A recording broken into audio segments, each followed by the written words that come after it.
Welcome back to Halftime. It is time for our halftime chat with the University of Nebraska President Jeff Gold, where we visit each week about what's going on across all of our campuses here. And President Gold, we've been talking the last couple of weeks about a friendly competition here in the Big Ten. And hey, Nebraska has just taken the lead on the We Give Blood drive. It ends on December 5th. But what can you tell us about that, and what update can you give us there? So thanks to our students, our faculty and staff, and mostly to the community members, we have taken the lead, but it's just an itty-bitty, teeny lead. And so we can't take the pressure off. We may, it's sort of like having the lead at halftime and making sure that we finish big. So roll up your sleeves out there, Husker fans, and let's nail this one. So far, though, Nebraska's answered the call, right? We usually do.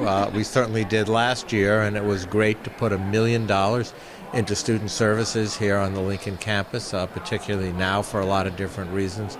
And I can assure you that that same $1 million will go to a really good use next year. Particularly, giving blood is something people do this time of year because of the season. It's all about giving and giving of yourself, and that's a great way to express it. Great stuff.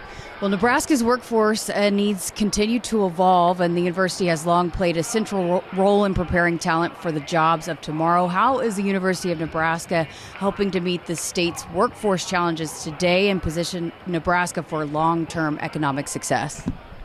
Well, as the only public university system in the state, we have a tremendous responsibility to understand what the workforce needs are of tomorrow, and at the same time to be sure that we can connect students with those needs and be sure that their educational experiences are absolutely top flight.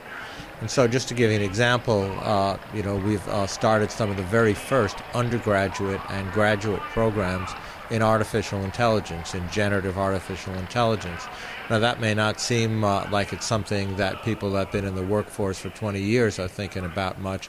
But, I'll tell you an interesting survey. People just did a very broad survey across multiple sectors of the workforce on a national level, and 50% of the workforce said they are currently today using Gen AI in their day-to-day work.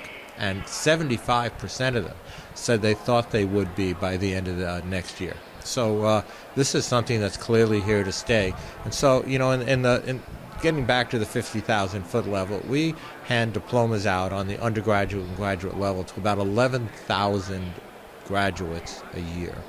And the overwhelming majority of them do stay in Nebraska, and they join our workforce, they start their families.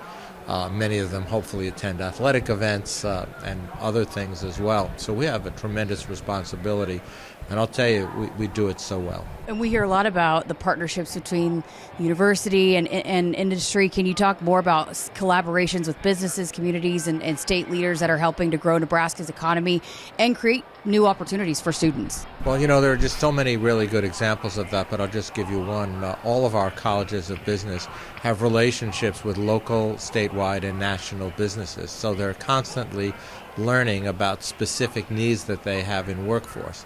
Software development, for instance, might be one. And even in the ag sector now, it's become so technical with precision agriculture that there's a whole new generation of ag leaders that have to be educated and trained and have experiences in order to help the ag sector be successful, whether it's in the row crop production or whether it's in the ranching communities. It's really become an incredibly technically demanding area, and we're right on top of that, producing not only the workforce, but producing the research that's going to change that and make it even better. And workforce development is more than just filling jobs. It's about innovation and growth. How is the university contributing to Nebraska's economic vitality through research, entrepreneurship, and programs that keep the talent here in our state? Well, the university is certainly the largest or one of the very largest employers in the state, and the return on that investment is about $10 for every dollar invested in us. And I've said to the legislature and others many times, and frankly anybody who'll listen to me, that if they give us an extra dollar this year, they'll get $10 back into the Nebraska budget through a combination of revenue sources next year. Really, really important. And as the economy continues to shift and that we need to grow the economy, we know that we need to grow it through workforce development. Because at the end of the day, whether it's the demands of our existing small and large companies and our ag community, or whether it's the ability to recruit and retain new companies that want to come to Nebraska and set down roots here. They need a lot of different things. They need tax advantages, they need ground, they need utilities, but above all, they need a sustainable workforce, and we have so much to offer. I don't know anybody that doesn't want to hire a Nebraska graduate. They just work hard, do their job, and continue to make them proud.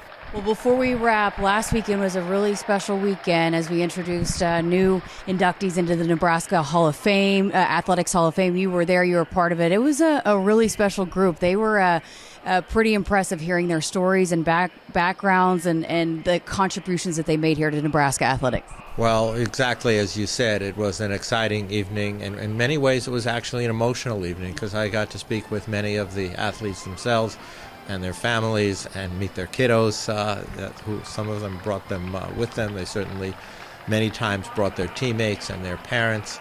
And it just demonstrates the incredible quality of the athletic programs that we have. As much as I look forward to the rest of this academic year and certainly call out the success of our volleyball team, which continues to be absolutely amazing, I know that this success, whether it's on the gridiron or on the hardwood or whether it's in the classroom and the research lab, doesn't just happen. And it's our faculty and our staff, the coaches and the trainers that roll up their sleeves every day and work with these individuals, all 50,000 of our students, whether they play in the sports teams or whether they play in the classrooms and the research laboratories, that are so important that really make this happen. So, if I leave you with a final thought today, it's thanks to those, particularly to our faculty and staff, who make this university great. Fantastic stuff, as always. Great to see you, and we look forward to chatting with you again halftime coming up against Penn State. Absolutely. Look forward to it. See you then. Again, President Jeff Gold here with us on our halftime show. We got to step aside for a break. More coming up right after this.